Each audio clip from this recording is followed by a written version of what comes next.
All hourly employees track their time through the time entry tile over here.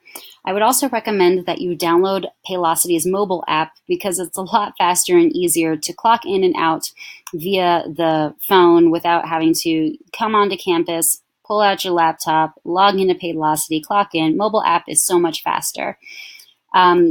Usually, though, you will see a clock at the top of your screen here. I don't see one because I'm not actually an hourly employee myself.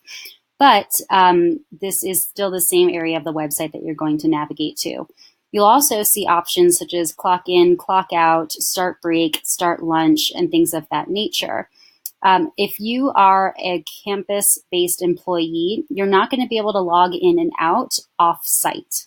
However, if you are a remote employee and your job is typically to not work on campus, you will be able to clock in and out from anywhere, both on your desktop or on the mobile app.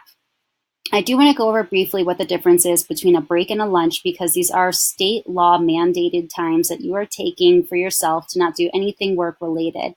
The company can get penalized if you don't take your lunches and your breaks as you should. So please do pay special attention to how that works. And if you're ever not sure about the definitions around breaks and lunches, you can also refer to the Galvanize Employee Handbook, which spells this out for you, or you can replay this video, or you can come ask me directly by emailing the people team at people@galvanize.com, and we'll be happy to help. Now, the difference between a break and a lunch is a break is paid and it's shorter, a lunch is unpaid and it's a bit longer. How breaks work is that for every 4 hours you work, you want to take 10 minutes that are paid to do anything that's not work related, not checking Slack, not looking at emails, just doing you. If you're working less than 4 hours, you don't have to worry about those breaks. But for example, if you're scheduled to work an 8-hour shift, you want to make sure that somewhere in that first chunk of 4 hours, you're taking 10 minutes, and in that second chunk of 4 hours, you're taking that second set of a 10-minute break. Now, lunches are 30 minutes unpaid, and they need to be taken between the third and fifth consecutive hour of your shift. If you are not going to be working 5 or more hours consecutively, you don't have to worry about taking a lunch. However, if you're working 5 or more hours, that lunch does need to be taken. If you don't finish your lunch before the 5th hour, that's totally fine, but you want to make sure that you at least start lunch and before that 5th hour ends. So for example, if you're scheduled to work from noon till 9 p.m., you want to make sure that anywhere between 3 p.m. and 5 p.m. you are clicking start lunch. To review what your time card looks like, you click launch time and attendance, and you can also review it through the mobile app.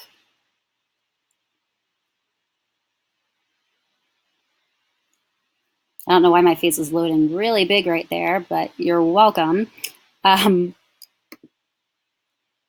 then I don't know if this is going to take me through the administrator view or, yeah, it probably is. So let's pretend I'm an hourly employee. Oh, here we go. Here's someone who hasn't clocked in at all yet, so we can look at theirs as an example. You can see where your in punches are, your outs, and how they total up on the far right-hand side. Your view might be slightly different from mine just because I'm an administrator, but overall the concept is the same, and you will see how your total hours add up in the lower left-hand corner for regular hours, overtime, etc. If anything doesn't look right on one of your time card punches, you want to reach out to your manager to correct this for you.